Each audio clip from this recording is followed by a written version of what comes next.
Olá, estudantes da primeira série. Nesse vídeo vamos falar sobre força centrípeta. Vamos lá comigo. Pois bem, vamos dar uma relembradinha, nas leis que regem o movimento de força centrípeta. Então acompanhe isso aqui. Nós temos a primeira lei que fala sobre o estado de equilíbrio, que os corpos eles tendem a permanecer em equilíbrio desde que a sua resultante seja nula, as forças resultantes sejam nulas.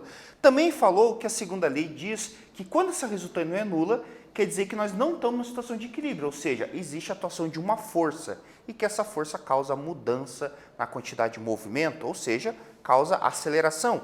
E eu posso expressar a segunda lei, desde que a massa seja constante, como força resultante igual massa vezes aceleração.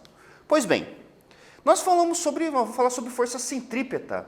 A força centrípeta ela é uma força necessária para poder manter a trajetória circular de um objeto. Então imagina essa situação, você tem uma cordinha ali, com uma pedrinha na ponta, e você está girando.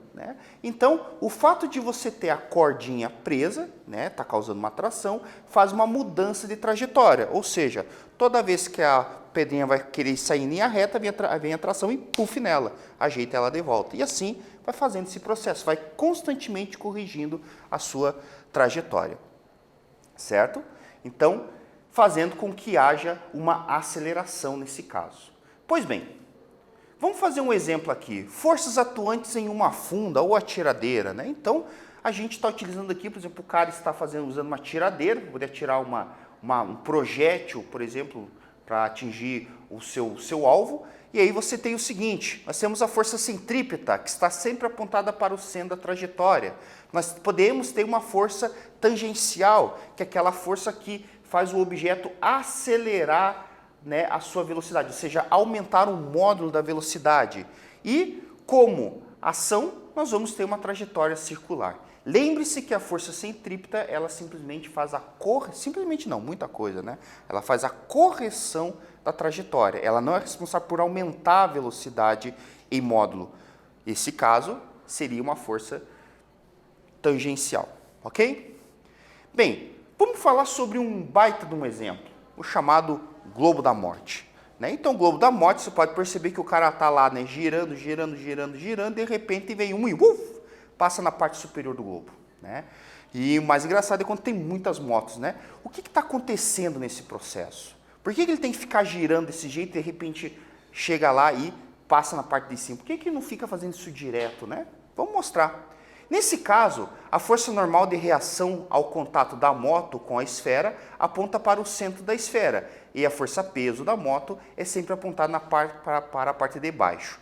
Ou seja, se você for analisar a parte de cima, você vai ter uma situação de força e se estiver na parte de baixo, você vai ter uma outra situação de força. Então, acompanhe aqui comigo. Vamos pegar dois casos aqui.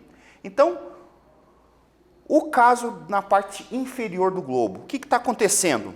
Você tem a força normal apontada para o centro e a força-peso apontada para baixo. Elas estão na mesma direção, mas sentidos opostos. A força centrípeta, nesse quesito aqui, ele será, nessa situação, o peso menos a força normal. Ele será a resultante da combinação dessas duas forças. Certo? E se você vier aqui e aplicar o que é força centrípeta, lembra o que é força centrípeta? Massa vezes aceleração centrípeta. O que é aceleração centrípeta? Velocidade ao quadrado sobre o raio, certo?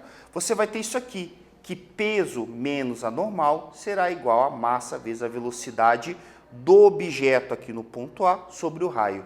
Ou seja, a força normal vai depender da velocidade na qual ele está indo na parte ali, na parte inferior. Da mesma forma como eu vou ter na parte superior. Nessa situação aqui, eu vou analisar que eu tenho que a força centrípeta é o peso mais a normal, certo? O peso mais a normal. E se você for aplicar aqui as equaçõezinhas, você vai ter que o peso mais a normal é igual a velocidade vezes a massa vezes a velocidade naquele ponto sobre o raio. E aí eu posso determinar, nessa situação, a velocidade mínima para que o objeto atinja e não caia, que nesse caso ela é dada quando a força normal, ou seja, não existe compressão da superfície, ou seja, nessa parte superior aqui eu posso ter uma situação em que o carro ele não está pressionando a superfície. E isso faz com que você tenha uma velocidade mínima. Anulando a normal, você vai ter velocidade mínima igual a raiz quadrada de G vezes R. Nesse vídeo nós falamos sobre força centrípeta. Espero que vocês tenham gostado. Até breve.